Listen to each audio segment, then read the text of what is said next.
Beneath everything we build, beneath the food we eat, lies a fragile layer of soil that makes life possible. This thin, nutrient-rich topsoil is responsible for growing 95% of the food we depend on, but right now, this foundation is being destroyed. Unsustainable farming practices, widespread deforestation, and the growing effects of climate change are stripping the earth of this vital resource. Overcultivating fields, relying heavily on chemical fertilizers, and planting the same crop year after year are all breaking down soil structure and draining its nutrients. This degradation is no small problem. Already, nearly 40% of the world's land is considered degraded, suffering from erosion, salinization, and desertification, the process where fertile land turns into barren desert. Every year, we lose an area of healthy soil equal to about 100 million hectares, which is roughly the size of a large country. Places once rich in farmland, like parts of South America and the American Midwest, are now facing rapid topsoil loss. Experts warn that by the year 2050, more than 90% of Earth's land could be degraded. This isn't just an environmental issue, it's a looming crisis threatening our very ability to feed the planet. The disaster of worldwide soil loss doesn't explode overnight. Instead, it creeps in quietly, showing up first as small cracks in the global food system. In the initial 5 years, the effects of widespread land degradation begin to push food production downwards, even as the world's population continues to grow. Scientists estimate that crop yields could decline by around 12% during this period, creating serious challenges for feeding billions. Regions already struggling with degraded land feel the impact first. In sub-Saharan Africa, where nearly 2/3 of farmland is damaged, staple crops like maize and sorghum see sharp drops in harvests. Similar trends emerge across parts of Asia and Central America. For people in wealthier countries, the changes appear subtle at first, a rise in the prices of wheat, rice, and corn. But these steady price hikes, sometimes climbing 30% or more, signal a system stretched beyond its limits. What looks like normal market volatility is actually the first sign of a systemic failure. Malnutrition begins to climb in vulnerable countries, though it rarely makes headlines. Meanwhile, traditional breadbaskets like Eastern Europe and the American Midwest grow more dependent on costly fertilizers just to maintain production. The safety buffer that once protected global food supplies is disappearing. Now the world waits, vulnerable and unprepared, just one severe drought or flood away from a full-scale crisis. By year 5, the cracks in the system have become deep fractures. By year 10, the fractures become collapse. The world enters a new and terrifying phase. Simultaneous famines in multiple regions. What once seemed unthinkable is now reality. The global food system, already weakened by years of soil degradation, fails when faced with climate shocks. A mega drought in the American Midwest triggers a modern-day Dust Bowl. At the same time, heat waves in Central Asia and prolonged flooding in Southeast Asia destroy rice and wheat harvests. Global food reserves, which once offered a cushion, are now empty. Countries that used to export grain shut their borders overnight, enforcing strict bans to protect their own dwindling supplies. The idea of a shared global food market collapses. In North Africa, the Middle East, and parts of South America, food riots erupt. People storm empty stores and government buildings demanding what no one can give. Hunger spreads faster than any virus, pushing already fragile nations into chaos. In countries already facing political or economic instability, like Venezuela, Sudan, or Myanmar, governments begin to fall. Armed groups seize control of food shipments. In some places, famine becomes a weapon of war. Aid organizations are overwhelmed, and wealthier nations, now dealing with their own shortages, struggle to respond. The illusion of a connected, cooperative world dissolves. In its place rises something far more brutal, a global survival scenario where food is power and scarcity is law. The global economy was never built to survive the collapse of agriculture. By the 10th year, as crop failures intensify and food scarcity becomes permanent, the collapse spreads far beyond the farm. With no reliable harvest, the backbone of industrial food production breaks. Fertilizer companies, seed distributors, farm machinery manufacturers, and processing plants shut their doors. The entire supply chain grinds to a halt. Tens of millions of jobs disappear, from seasonal laborers to truck drivers, factory workers to grocery store clerks.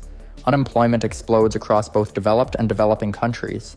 Stock markets plunge and never recover. Agricultural debt, once considered stable, defaults on a massive scale.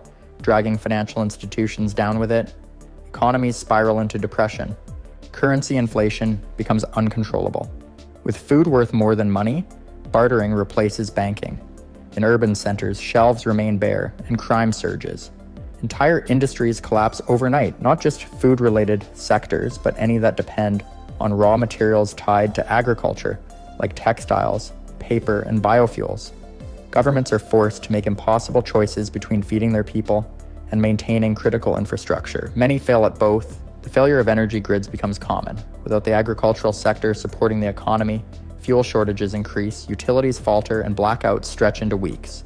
Sanitation breaks down, disease spreads, and the modern systems that once defined daily life unravel. A world once built on global trade, supply logistics, and economic interdependence has become localized, unstable, and for many, unlivable. By the 15th year, the collapse of agriculture and the economy has created a planet in motion. Food insecurity, water scarcity, and economic devastation have triggered the largest human migration in recorded history. Hundreds of millions of people abandon the regions that can no longer sustain life. These are not traditional refugee movements. This is a species-wide retreat from uninhabitable land. The most vulnerable zones include Central Asia, North Africa, the Sahel, and large parts of South America and Southern Europe. Once fertile areas have transformed into expanding deserts or dust-choked plains. With rainfall patterns shifting and temperatures rising, entire nations begin to empty. Experts have projected that if trends continue, as many as 700 million people could be displaced by the year 2050. Those fleeing seek water, fertile ground, and any remaining signs of functioning society. Most head north. Regions like Canada, parts of Northern Europe, and the Russian Far East become pressure points, one of the last stops for those still trying to find stability. Borders begin to harden and in many cases militarize. What starts as humanitarian breakdown quickly escalates into full-blown conflict. In the absence of global leadership, local powers rise. Access to rivers, aquifers, and arable land becomes more valuable than gold. Refugee camps balloon into vast ungoverned settlements. Disease spreads quickly, aid is scarce, and violence is common. These camps are not safe zones, they are battlegrounds. Governments that still function are overwhelmed, and many collapse under the pressure. The world has become fragmented, desperate, and volatile. The migration isn't just a humanitarian crisis, it's the redrawing of civilization under the weight of ecological failure. 2 full decades have passed since the global food system began to unravel, and the world that remains is barely recognizable.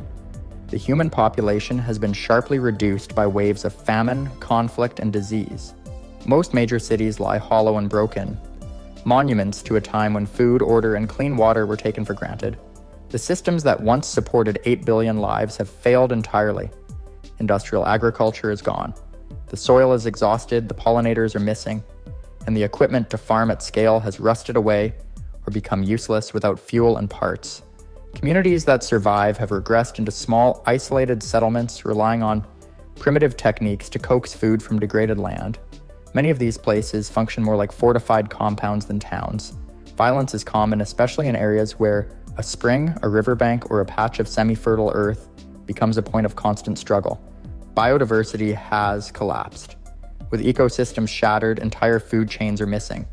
Forests have been clear-cut for fuel, wetlands drained in vain attempts to find farmland, and once rich plains have turned to choking dust. Dust storms scour the land, making air quality unbreathable in many regions. Respiratory illness joins malnutrition and disease as constant threats. Scientific and technological progress has stalled, and in many places it has reversed completely.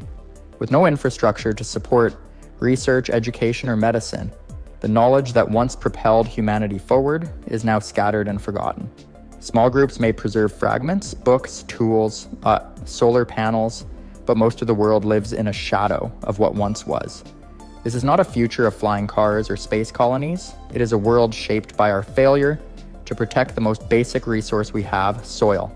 Civilization has been pushed to the edge, not by war or asteroid impact, but by the steady collapse of the ground beneath our feet.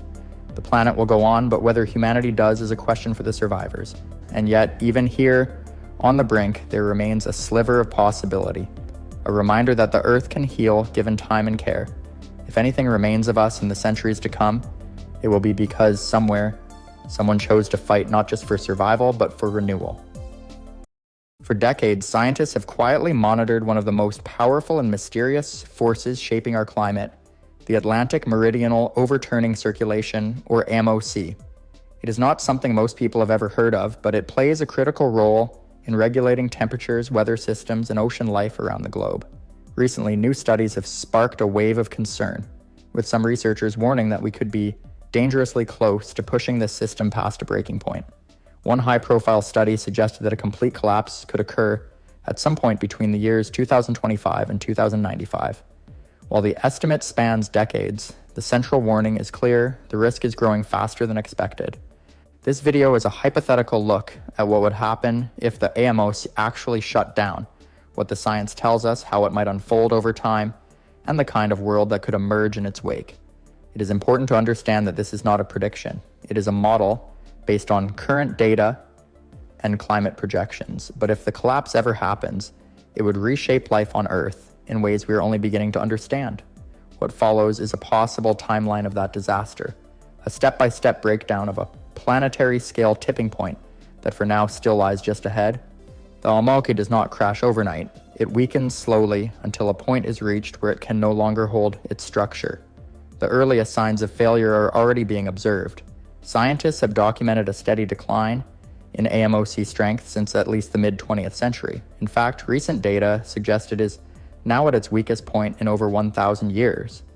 This weakening is linked to several accelerating processes, including the melting of the Greenland ice sheet. As fresh water pours into the North Atlantic, it disrupts the salinity-driven engine that keeps the AMOC moving. In the first few years of a collapse scenario, strange and extreme weather patterns would begin to emerge. Winters in Western Europe, particularly in countries like the United Kingdom, Ireland, and France, would become colder and longer, even as the rest of the world continues to heat up. At the same time, parts of West Africa and South America could begin to suffer severe droughts. The Amazon rainforest, already under stress, would receive far less rain, increasing the risk of wildfires and ecosystem collapse.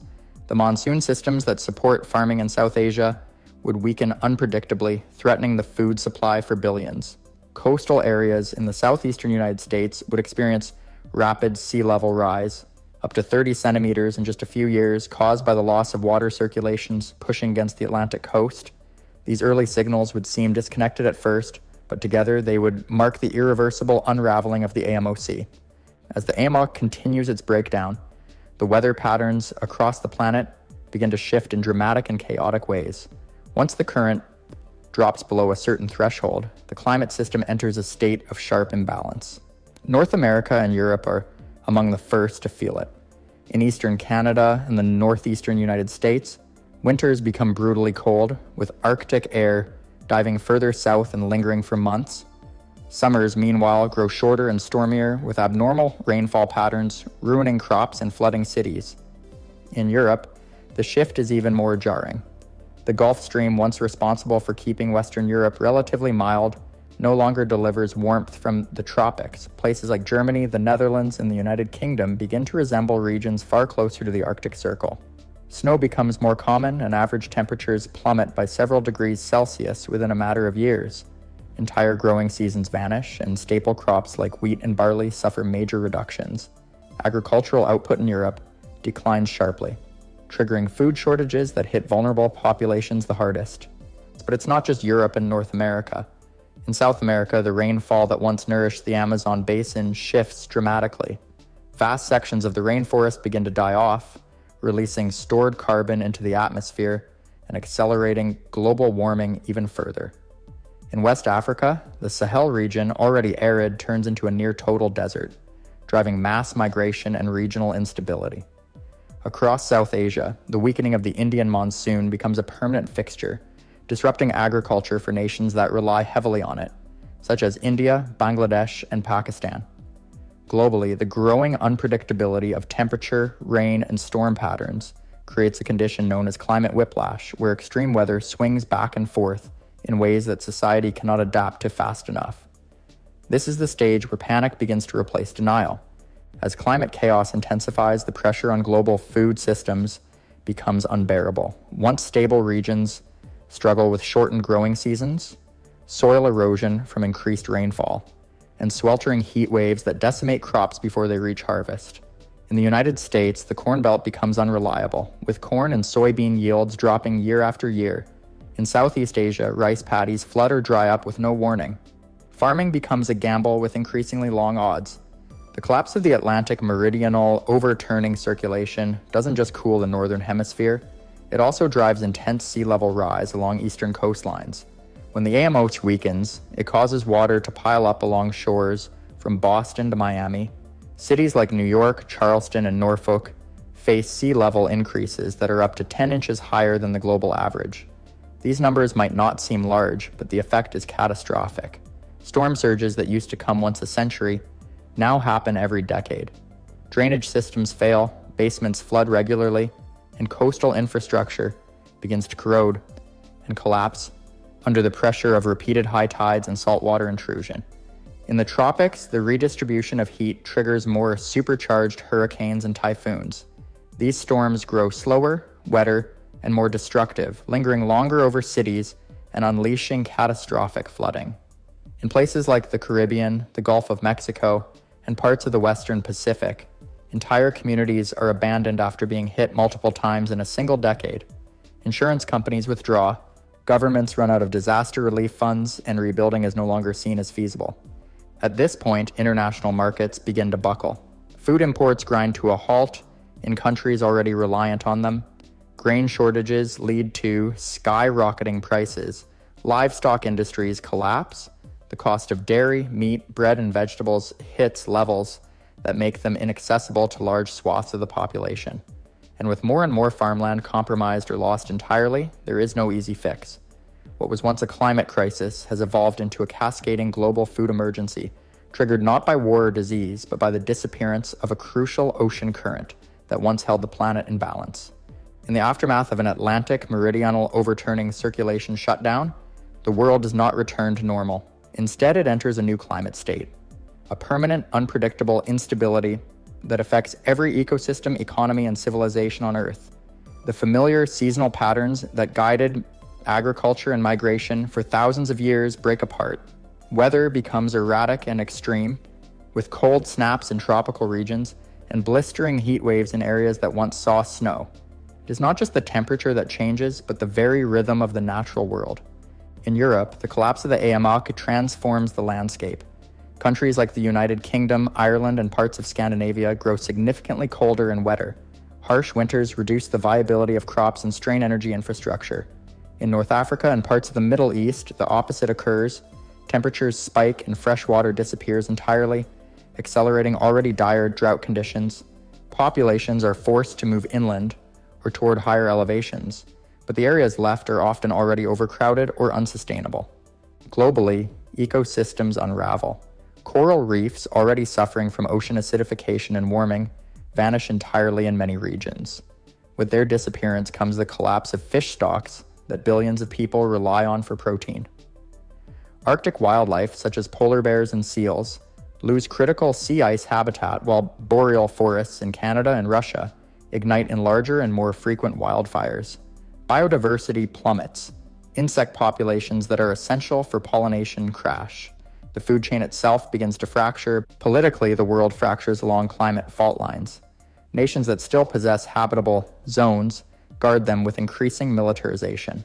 Climate refugees, potentially numbering in the hundreds of millions, move across continents in search of stability, only to encounter closed borders and humanitarian crises. New alliances form not around ideology, but around access to land, water, and food. International institutions struggle to keep pace with the scale of displacement and suffering. Cooperation becomes rare, and conflict becomes routine. By now, the AMOC shutdown is no longer just a scientific concern. It is a defining chapter in human history. The transformation of the planet is irreversible within human lifetimes. Efforts at geoengineering or carbon removal come too late to reverse the disruption. This is not extinction, but evolution under duress. The species that survive, humans included, must now adapt to a world they never prepared for. Cities will be rebuilt in new places, crops will be engineered to tolerate extremes, but the familiar Earth, the one humans built civilization upon, is gone. The future, if it exists, belongs to those who learn to live with less certainty, less stability, and less control. Because the collapse of the AMOC was not a freak event, it was the result of choices, millions of them made over decades. And now the world must live with the consequences, one storm, one drought, and one migration at a time. Just off the coast of Oregon, Washington, and British Columbia lies one of the most dangerous fault lines on Earth. Yet most people living nearby rarely think about it. It's called the Cascadia Subduction Zone, a massive geological boundary stretching more than 700 miles from Northern California to Vancouver Island. For over 3 centuries, this fault has remained locked in silence. But geologists know that silence doesn't mean safety. In fact, it's the exact opposite. This fault is storing energy, an unimaginable amount of it, and eventually that energy will be released in the form of a devastating earthquake. The last time Cascadia ruptured was on January 26th of the year 1700. That magnitude 9.0 event triggered a tsunami so powerful it crossed the Pacific and struck Japan with no warning. Today, more than 300 years later, the stress beneath the surface has returned, and according to scientists, it's only a matter of time before it strikes again. The question isn't if Cascadia will break, it's when, and when it does, the Pacific Northwest will be changed forever.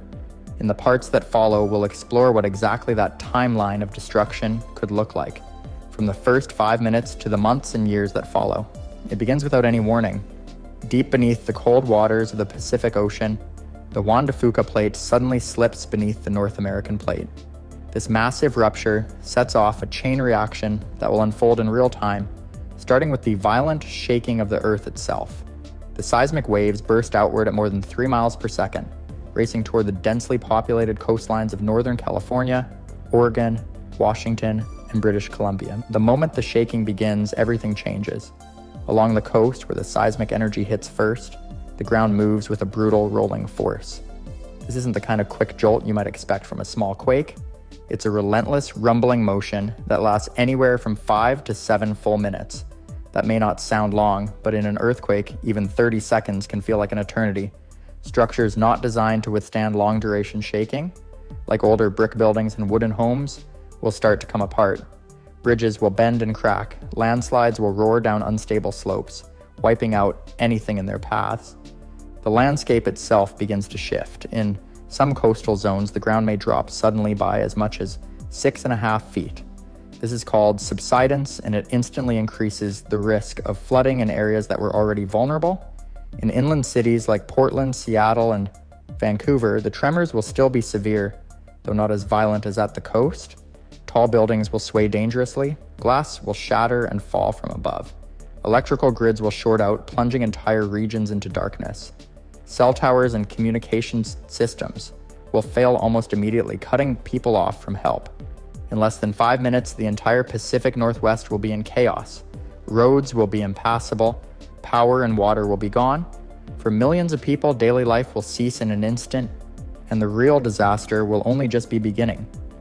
As the last waves of shaking fade, the threat intensifies. Beneath the Pacific, the sudden shift of the seafloor has displaced an enormous volume of water. That violent movement sends a tsunami racing outward in every direction. For those along the coast, the earthquake was the only warning they will get. There won't be time for official alerts or evacuations. In many areas, the water will arrive in as little as 15 minutes. This won't be a single wave. It will be a series of towering surges, some possibly reaching 100 feet in height. These waves will carry debris, splintered wood, metal, vehicles, and they'll move fast, flooding entire towns with astonishing force. Low-lying areas will be hit hardest. The ocean will push inland for miles, sweeping away everything in its path. Homes, schools, and hospitals will be gone in moments. Roads will vanish under water and wreckage. And then, as the first wave recedes, another will follow. The flooding may continue for up to 12 hours. During that time, the coastline will be transformed. Emergency services won't be able to reach the disaster zones, and survivors will have no way to communicate or call for help. The towns that once dotted the shorelines of Washington and Oregon will be reduced to isolated ruins, cut off by both water and destruction. People who managed to escape the shaking will now be running for higher ground, many on foot, with no clear idea of how long the danger will last. Historical accounts from indigenous coastal communities describe similar events during the last Cascadia quake in the year 1700. Entire villages disappeared overnight. In 21st century towns, Built closer to sea level and with larger populations, the impact will be even greater. These next 30 minutes will turn a devastating earthquake into a full-scale regional catastrophe, one that reshapes the coastline and leaves behind a humanitarian emergency of unimaginable scale. By the time the sun rises over the Pacific Northwest, the landscape will be nearly unrecognizable. The earthquake and tsunami will have left behind a trail of destruction stretching from northern California through Oregon and Washington and up into southern British Columbia. Coastal communities will be in ruins. Entire neighborhoods will be submerged or flattened, and survivors will be stranded with no power, no water, and no way to reach the outside world. Inland cities like Seattle, Portland, and Eugene will not have faced the full force of the tsunami, but they will be reeling from the earthquake. Infrastructure will be critically damaged, water systems will be compromised by countless ruptures in pipes. Gas lines will leak, sparking fires that burn uncontrolled as firefighters struggle with broken hydrants and impassable streets. Hospitals will be overwhelmed, running on backup generators if they are even still standing. Medical staff will be forced to treat injuries in parking lots or wherever open space is available. Transportation will be paralyzed, bridges along Interstate 5 and other major highways may be damaged or collapsed, isolating entire cities. Airports could be out of service, rail lines twisted, ports shut down, supply chains for food, medicine, and fuel will be cut off. Shelves will empty quickly. For millions of people, daily life will become a desperate search for clean water, food, and shelter. Emergency responders will be stretched thin, focusing first on the worst-hit coastal regions, if they can get there at all. With limited communication, coordination between state and federal agencies will be chaotic. Entire towns may go hours or even days without any outside contact. Neighborhoods will have to rely on themselves. This is when personal and community preparedness becomes critical. Those who followed the Be 2 Weeks Ready guidance will fare better. But for many, the full reality of the disaster will begin to set in. In just 24 hours, the region will have shifted from modern, connected cities and towns to a disconnected patchwork of survival zones, each one struggling to understand what happened and what might come next. As the days turn into weeks, the Pacific Northwest will be facing one of the longest and most difficult recovery efforts in modern history. What began in minutes with a rupture beneath the ocean will evolve into years of rebuilding homes, infrastructure, and lives. Search and rescue operations will continue, but progress will be slow and dangerous. Many communities, especially along the coast, will remain completely cut off for weeks.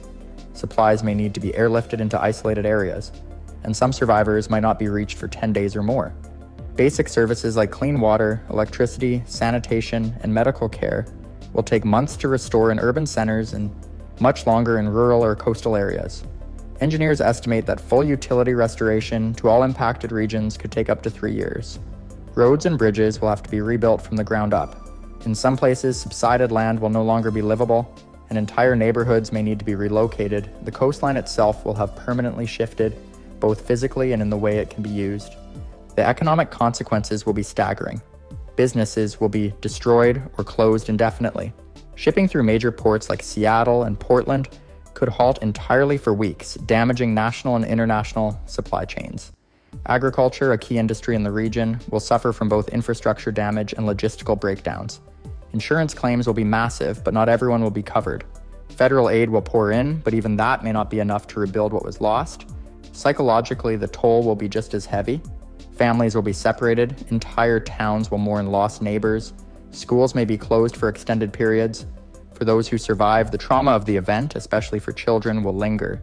Communities will have to navigate not only rebuilding their homes, but rebuilding their sense of safety and normalcy, and yet recovery will come. Just like after other major disasters, the people of the region will begin to come together to restore what they can. Towns will rebuild stronger, awareness will grow. Preparedness will become part of the culture. But the legacy of the Cascadia earthquake will never be forgotten. It will stand as both a warning and a testament of how devastating nature can be and how essential it is to prepare before the ground begins to shake.